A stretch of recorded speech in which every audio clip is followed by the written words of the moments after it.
have any expectation, but I don't want to apply pressure to any individual athlete, and that's why the governing bodies need to be the ones to look at it and to take that action. And US wrestling star Hulk Hogan has died at 71. Authorities say he suffered a suspected cardiac arrest in Florida and passed away in hospital. He was an icon in the world of professional wrestling in the 80s and 90s and went on to appear in television shows and movies. Hulk superfan Gareth Thompson says the wrestler was a larger-than-life character. He knew what it meant to be a multi-platform star, and he was one of those guys that not only could wrestle in the ring, but he could talk people into arenas, and he would be able to talk the talk and people would pay tickets to see him. That's it for now. We'll have more in an hour. News Talk weather. Thanks to Ryanair. Soak up some sun without burning your cash with Ryanair's low-fare flights to Agadir, Alicante or Dubrovnik. Patchy rain, areas of mist and drizzle will spread from the west later. It'll be humid, lowest temperatures 13 to 16 degrees. Now you're up to date on News Talk. The Newsround on Off the Ball. With UPMC Orthopaedic Care. When things don't move, rotate or bend like they used to, choose us to help you get back in action. This is News Talk. All right, you're welcome along. It is Thursday's Off the Ball. It is Nathan with you this evening. No sign of Owen Sheehan since Donegal Wednesday. If you've seen sight nor sound of this man, he may well have been kidnapped. Please do let us know.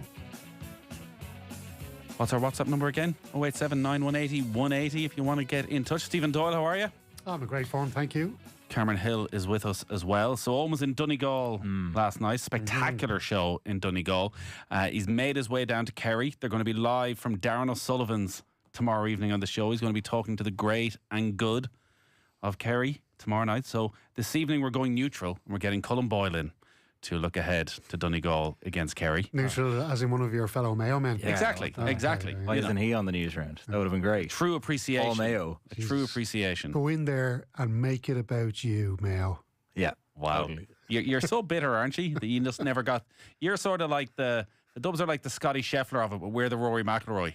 Yeah. You know, the deep love is there. Yeah. We're exciting. We brought a bit of drama. Dublin are like, will it make me happy? What's the point? Is this fulfilling? I'm not quite sure.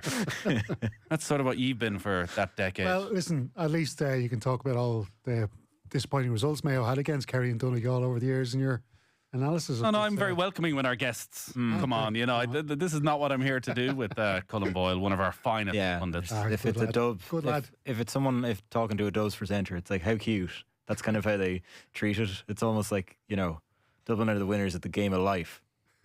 So some pundits will be soft on the one, you know, like Cullen Boyle. Some we may not be able to be quite as soft on. So Jonathan Davies of Wales is going to be with us. That's a line in 2013 and 2017. Jonathan Davies is going to join us at 7:30 to look ahead to the second test against the Wallabies meant to be Saturday. On, and then you got Jonathan Davies in. Well, we had to wait till Brian was out of the country heading to Australia before we agreed to this. There was a 12-year sort of piece there that we had to just leave out when Brian joined us on Off the Ball, but we said eventually once he was gone out of the country we'd get Jonathan Davies on. Well, listen, all I'll say is look after the man because Welsh lions are a very endangered species. They certainly are. So look after. 7:30.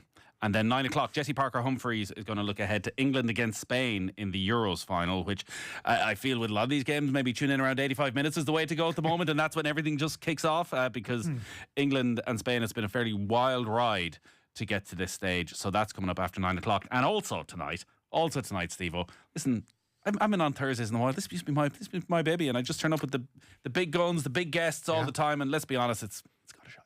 But I'm back. So tonight, do you know what I'm bringing you? Adam Sandler. Coming up between 8 and 9. Doesn't even get top billing. Adam Sandler, Julie Bowen, who people will know from Modern Family, and Chris MacDonald, Shooter McGavin. Now you're talking. Coming your way between 8 o'clock and 9 o'clock tonight. Squeeze now, that in. I say 8 o'clock and 9 o'clock. It's 8 minutes. 8 minutes is what I got with the three of them. I recorded this. It was the morning after Katie Taylor's fight a couple of weeks ago. Chris MacDonald was ringside. Ringside for that fight because Happy Gilmore 2 is out tomorrow on Netflix. Big sell. Right. Of course, the big sell. I've seen it. I can recommend it. Fun for all the family. Okay, right. A lot. I've never seen a movie with so many cameos. Eminem pops up in there at one stage. Of course. There's a lot. Scotty Scheffler is very, very impressive in this. Again, I made this point on the Ryan line today on Golf Weekday with Shane Ryan that I feel Scotty Scheffler might have sold us a dud with the, again, what's it all about? And even his speech of, I was just here in business, and everyone's like, he's going to be on the first flight back to Dallas, back with his family, might meet up with a couple of mates for a beer. Scotty Scheffler went on a private jet with Bryson DeChambeau and Tony Finau straight to New York, where he went straight to the Happy Gilmore 2 premiere. No way. Yeah. And then he went straight in Jimmy Fallon after that with the Claret Jug. Like, this is not a man shying away from publicity who doesn't want the fame and fortune that goes with it. Hollywood career to think of. But Scotty Scheffler's brilliant in Happy Gilmore 2. He really leans into The Arrest last year. Okay. Will Zalatoris. Do you know Will Zalatoris? Yeah, of course. Will Zalatoris is like, he's the I can't believe he hadn't won the Masters. He had about 2 or 3 years where he was he's the pick. He's the pick of the golfers. Okay. In this, and there's a resemblance between Will and a character in the first Happy Gilmore that they play into really well. Rory McIlroy's in it. Yeah. Brooks Koepka, Bryson DeChambeau, Jack Nicklaus. Just Eminem, does he play golf?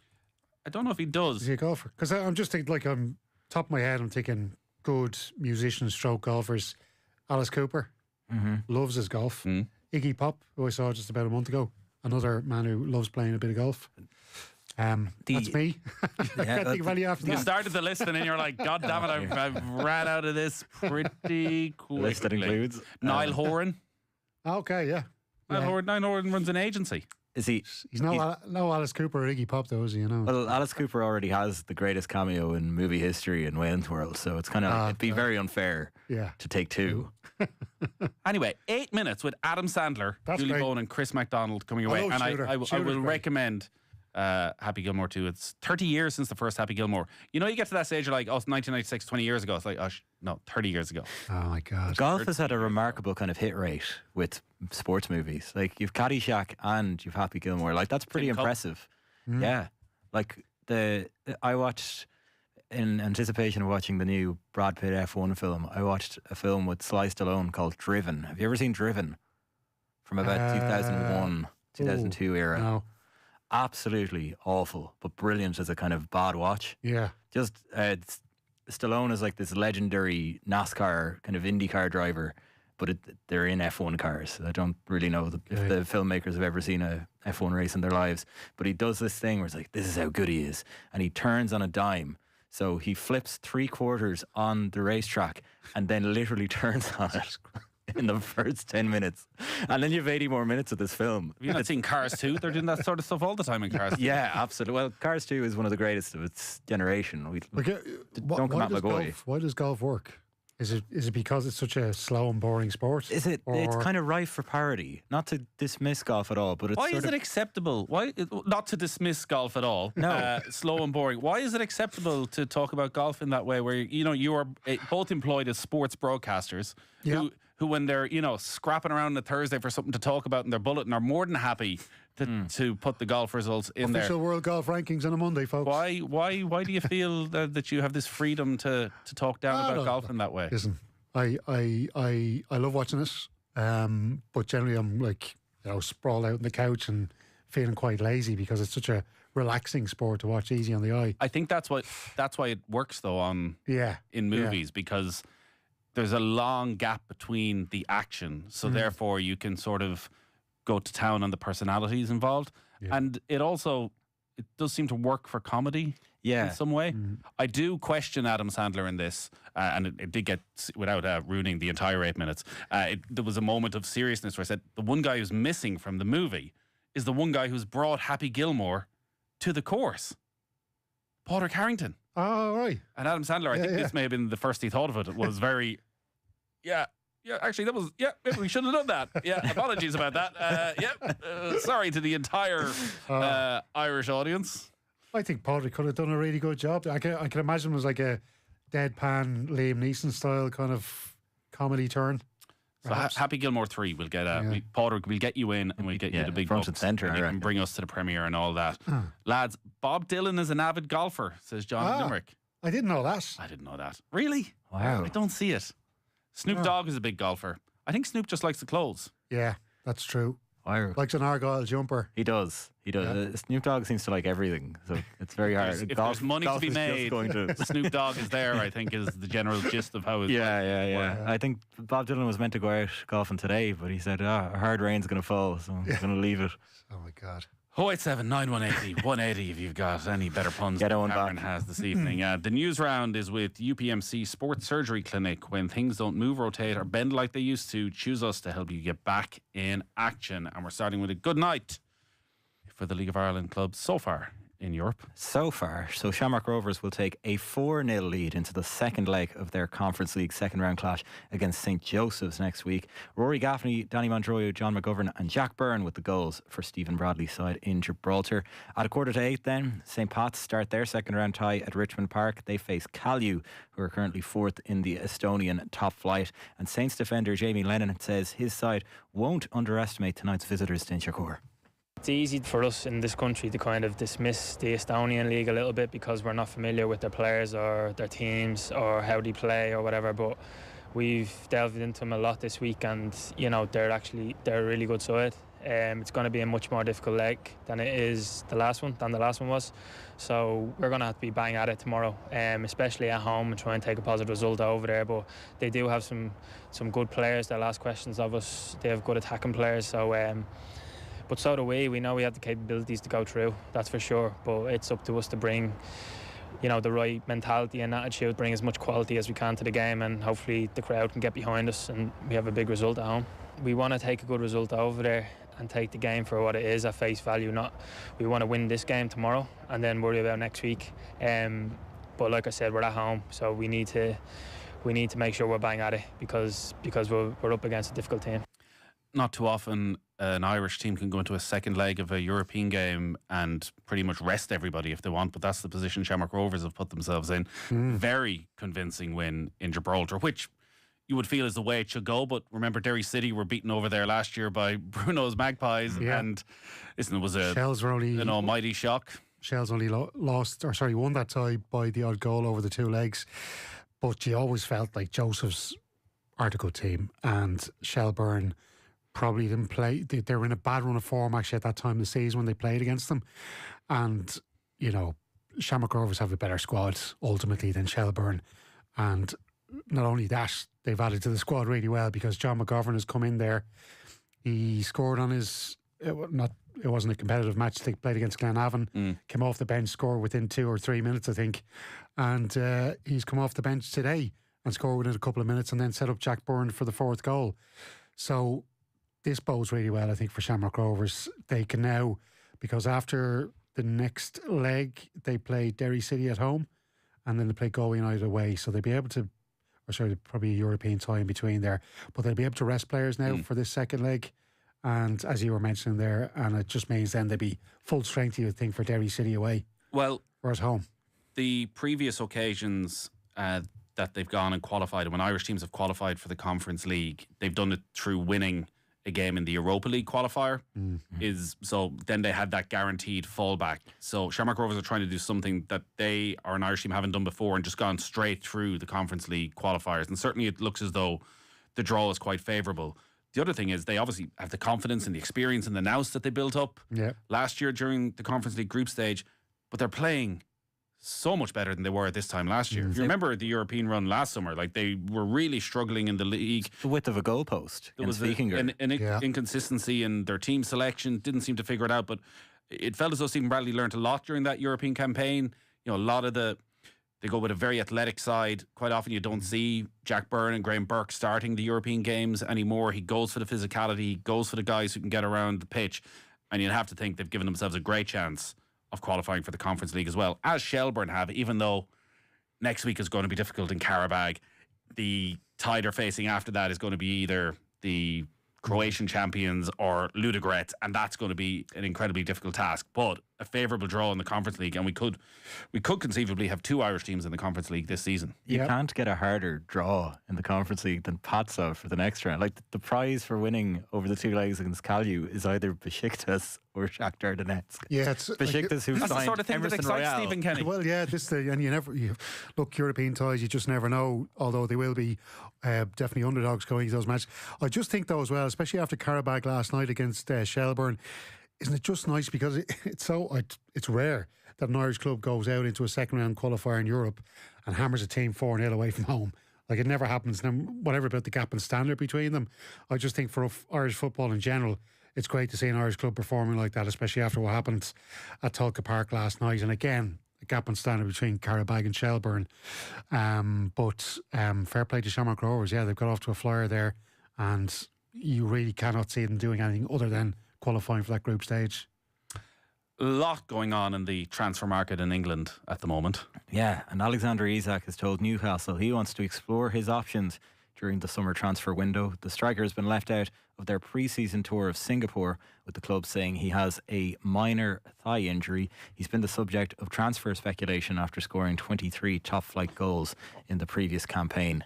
So it's been a crazy couple of weeks around Liverpool and Newcastle in the transfer market, and what looked initially as though Liverpool had sort of tried to get into a game of bluff with Newcastle, where we'll go for Isak, you're going after Ekiteke, and we'll go in and we'll steal him, and well, that's that done. Now it looks as though Liverpool are going to sign both of them potentially, with Luis Diaz leaving, Darwin Núñez leaving, Federico Chiesa leaving, potentially Harvey Elliott leaving. For a team that has just gone and won the title, this is going to be a sort of unprecedented transformation of their team from one season to another. Feyenoord supporters would have said this to Liverpool supporters, that once that first season is over, he's going to gut that squad. He's going to get rid of all the players he thinks are deadwood, are not up to the task of playing at the level he wants them to play at, and he will then sign far superior players for the positions that he needs. And he's going about it, and it's just incredible to see Liverpool doing this, because I know there would have been criticism of the board for not spending enough money over the years when Jurgen Klopp was there. But I think a large part of that was Jurgen Klopp himself, because Jurgen Klopp felt a responsibility that he had to get the best players in that he could, but not spending too much money. I think a lot of that was hit down to him, and almost like Klopp challenging himself to bring in players and to make them better. And that was all part of his, I suppose, philosophy in football. But Slot is happy to spend the money. Well, they didn't sign anyone last summer. They signed Chiesa. Well, that's true as well, yeah. So exactly. The other thing I would say is, like, this would be humiliating for Newcastle United. Like, they're going into a Champions League campaign, and not only has their target from Eintracht Frankfurt been signed by Liverpool, it now looks like they're going to lose their best player to Liverpool. Like, this is incredibly humiliating for the Saudis, for the club, for Eddie Howe.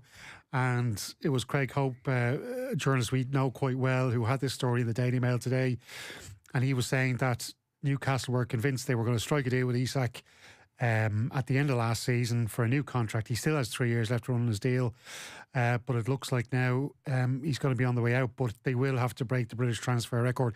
There's even a fee being reported as possibly £150 million sterling, which is just insane when you think about it. after already spending over 100 million on Florian Wirtz as well. Yeah, it's a real show of strength from Liverpool, but not just Liverpool. A lot of those top teams, whereas we spent so much of last season talking about that middle third and the strength of those sides and how they'd managed to develop so many players, and almost all of those players are now leaving as well to go to the teams in the Champions League. And you'd have to feel it's a reaction to what they learned from the first year of the new Champions League and the depth of squad that you need to be able to compete in all of these right now. But going to be fascinating to see what happens with Isak and whether Liverpool can pull that off. So we're going to be talking to Jonathan Davies in just a few minutes about the Lions team, but a new record for the Irish. 9 Irish starters in the team to face Australia in the second test in Melbourne on Saturday. So Andrew Porter and Bundy Aki have been promoted from the bench from last week's win in Brisbane. Joe McCarthy has been ruled out with a foot injury. Gary Ringrose had been selected at outside centre, but the Leinster star ruled himself out after feeling the side effects of concussion in training. Ringrose told head coach Andy Farrell he was not right, and Scotland's Hugh Jones will now wear the 13 jersey. At today's team announcement press conference, Farrell praised Ringrose's honesty. It was literally as I was walking off the field, he came to me, and once it's mentioned, that's that. So there was no No incident. He was feeling good. Well in advance of Tuesday and fit and ready to play. No incident through the game at all. Nothing yesterday and nothing this morning at all. But with these type of things, players are getting very good at telling the truth of how they feel. So it was a no-brainer to make the change straight away. I'd just say I think this is really, really big because we know the damage that concussion can do to players. We've seen former internationals, former club players coming out talking about the after effects, side effects, and the damage that concussion has done to their lives, not just physically, but from a mental health perspective. John Fogarty, the Ireland Scrum coach, when he left Leinster, I remember did a big piece at the time and talked about the depression that he went through after retiring and from the knocks in the head that he got over his career. So I think this shows there's been a huge sea change within professional rugby, that players now are thinking, I got to look after myself here.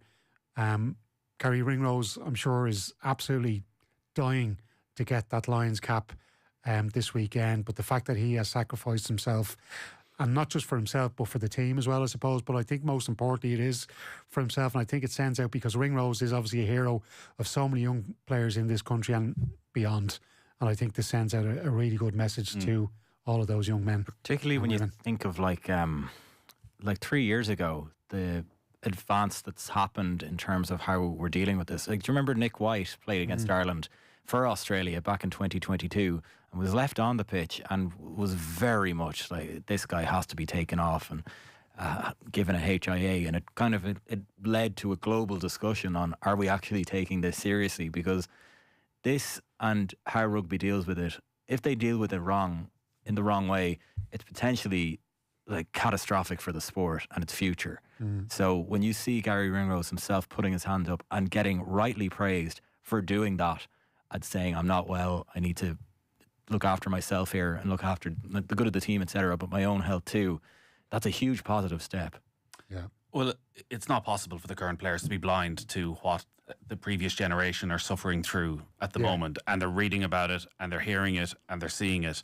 And whereas once upon a time there might have been questions about the long-term impact, it's not up for debate anymore. So you'd have to think guys in their 20s are very concerned already about what their long-term future looks like and are unwilling to take the sort of risks that the previous generation had to. And thankfully, they've been much better taken care of in terms of the financial side of the game and post-rugby career and all of that they don't maybe have the same worries as the previous generation if they were to say, I'm grand, I'll just get on with it. On the lines, Will Genia was on Off the Ball Breakfast. Yeah, and he believes that Jamison Gibson Park is the best scrum half in world rugby right now. A few months ago, the 37-year-old picked Gibson Park over Antoine Dupont as the standout 9 in the global game. He joined Jerome Cullum on this morning's Off the Ball Breakfast and says he stands by that claim. The thing that makes him so good is just his ability to have so much time on the ball. You know, that's what great players have, is they have time on the ball. They make the game slow down around them, and as such, they just make such good decisions. And watching him play live, I think it was the first time I'd watched him play live. I was at that test. It was exactly as it seems when you see it on TV. Just time on the ball, presence in the game, good execution of his core skills, great kicker of the ball, and just provides so much calm and direction. And I think the best players, to me, the best players and the great players, I should say, do the simple things well and make the right decisions more often than not. And he epitomizes that. I love watching him play. He's my type of player. He might not be as, dynamic and athletically gifted as someone like Dupont. And don't get me wrong, I need to clarify, Dupont is an all-time great. But I love watching someone like Gibson Park, again, who has time on the ball, has presence, plays with probably a bit more guile and skill because he doesn't have the athleticism of a Dupont. And I'm a big fan of his. Big fan of his. Some golf news. The 2026 edition of golf's Irish Open could be heading to County Clare. The Irish Independent reporting today that talks are ongoing with the DP World Tour about the tournament being held at Donald Trump's course in Doonbeg. It's expected that the Irish Open will remain in September for next season, with Lahinch also hosting the Walker Cup that month. Yeah, it's funny. There had actually been speculation at one stage that maybe a live event would take place at Doonbeg, but there were a few rumours last week up in Portrush, all right, that maybe the Irish Open would be looking to return to a links course after being in the K Club this year. And generally they go Republic of Ireland, Northern Ireland, but I think with Portrush and all of that, there's a feeling it might happen for a couple of years in a row in the Republic. And I'll be interested to see what the reaction is if it's confirmed for Doonbeg. Yeah. There's been protests down there recently enough, hasn't there? Just this week, I think people were down there protesting. And Donald Trump does like to turn up to golf tournaments taking place at his course, and as we know from other sports, also likes to present and maybe take home the trophy. Well, he might get a trophy for the golf he's playing up in Scotland this weekend. He's over there, isn't he, this weekend? So, on a holiday, though. There is a lot of interesting golf happening this weekend as well, with Padraig Harrington and Leona Maguire going along all right. Yeah, day one action just completing today, and Padraig Harrington 4 strokes off the lead following his first round at the Senior Open at Sunningdale. So the Dublin golfer carded 67 to sit in a tie for 5th on 3 under par with Stephen Alker, the clubhouse leader, on 7 under. And Leona Maguire shares a 4-way lead on day one of the Women's Scottish Open, the Solheim Cup star, 5 under after a round of 67 today. Seamus Power also in action at the 3M Open on the PGA Tour. And finally, news in the last hour, Hulk Hogan has died.